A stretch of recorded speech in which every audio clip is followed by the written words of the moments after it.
दोस्तों, ओम नमः शिवाय। आपका मेरे चैनल भक्ति की मूर्ति में स्वागत है।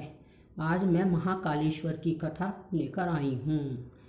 दोस्तों, यदि आप नए हैं तो मेरे चैनल को सब्सक्राइब कर दीजिए और वीडियो को अंत तक ज़रूर देखना।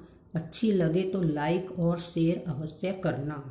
कथा प्रारंभ करते हैं। महाकालेश्वर ज्योतिर्लिंग मध्य प्रदेश के उज्जैन शहर में स्थित है। उज्जैन एक प्राचीन नगर है जिसे प्राचीन काल में अवंतिका और उज्जैनी के नाम से जाना जाता है। इस नगर का प्राचीन ग्रंथों में उल्लेख मिलता है। यह नगर क्षिप्रा नदी के तट पर बसा है। इसकी एक पौराणिक कथा है। उज्जैनी में राजा चंद्रसेन का राज था। वह भगवान शिव का परम भक्त था। शिव गणों में मुख्य मणिभद्र नामक गण उसका मित्र था। एक बार मणिभद्र ने राजा चंद्रसेन को अत्यंत तेजोमयी चिंतामणि प्रदान की। चंद्रसेन ने इसे गले में धारण किया और उसका प्रभामंडल जगमगा उठा। साथ ही दूरस्थ देशों में उसकी यश कीर्ति भी बढ़ने लगी। उस मणि को प्राप्त करने के लिए दूसरे राजाओं ने प्रयास आरंभ कर दिए। कुछ राजाओं ने तो सामने से ही मांगी, कुछ ने उस मणि को प्राप्त करने के लिए एक राजा से विनती की। चूंकि वह राजा की अत्यंत प्रिय वस्तु थी, अतः राजा ने मणि किसी को नहीं दी। इसलिए उन पर मणि पाने के लिए राजाओं ने आक्रमण कर दिया। शिव भक्त चंद्रसेन भगवान महाकाल की शरण में जाकर ध्यानमग्न हो गया। जब चंद्रसेन समाधि में था तब वहां कोई गोपी अपने छोटे बालक को साथ लेकर दर्शन हेतु आई। बालक की उम्र 5 वर्ष थी और गोपी विधवा थी। राजा चंद्रसेन को ध्यानमग्न देखकर बालक भी शिव की पूजा हेतु प्रेरित हुआ। वह कहीं से एक पाषाण अर्थात पत्थर ले आया और अपने घर के एकांत स्थल में बैठकर भक्ति भाव से शिवलिंग की पूजा करने लगा।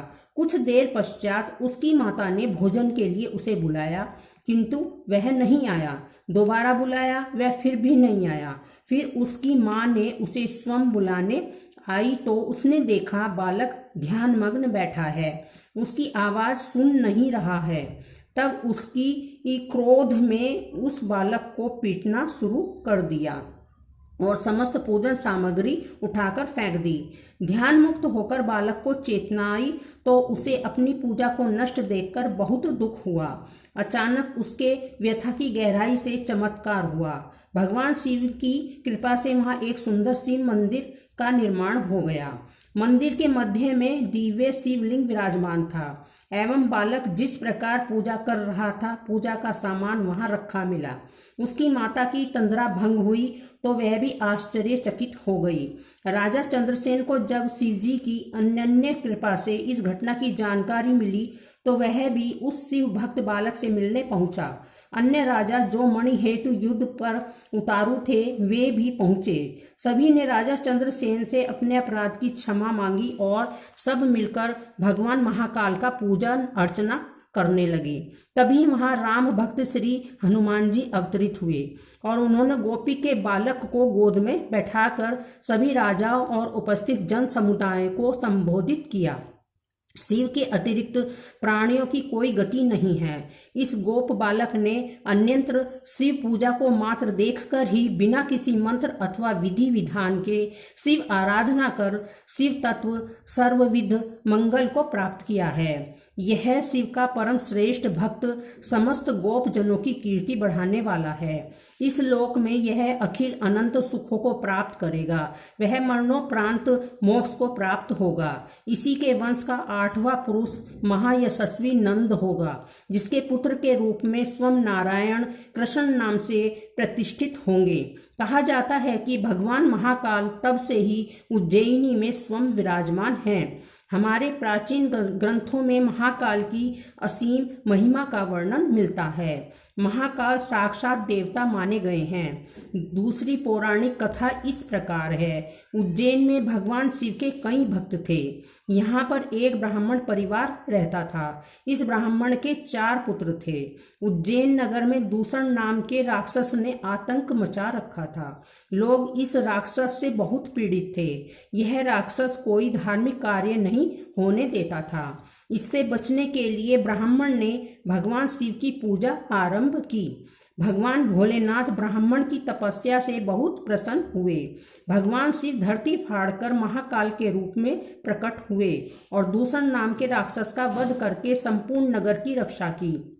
राक्षस के मरने के बाद नगरवासियों ने राहत की सांस ली और भगवान शिव से इसी स्थान पर हमेशा रहने की प्रार्थना की। भक्तों के प्रार्थना करने पर भगवान शिव अवंतिका में ही ज्योतिर्लिंग के रूप में वहीं स्थापित हो गए। दक्षिण मुखी विराजमान है महाकालेश्वर। भगवान शिव का यह मंदिर अति प्राचीन माना जाता है।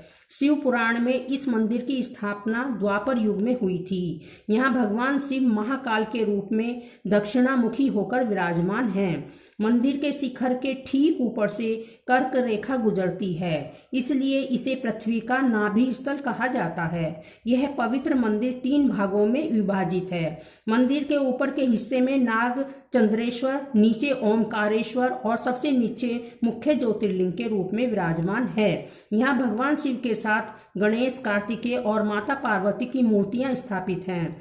इस मंदिर में महाकाल की भस्म से आरती की जाती है, फिर मनमोहक श्रृंगार किया जाता है। भस्म से ही संपूर्ण सृष्टि का सार है, इसलिए भगवान शिव हमेशा धारण किए रहते हैं। सावन का महीना भगवान भोलेनाथ को समर्पित है। चातुर्मास आरंभ होने के बाद भगवान शिव इस सृष्टि को देखते हैं। चातुर्मास में भगवान शिव पृथ्वी का भ्रमण करते हैं। मान्यता है कि महाकाल के दर्शन करने से कई प्रकार के कष्ट दूर होते हैं। बोलो महाकालेश्वर की जय।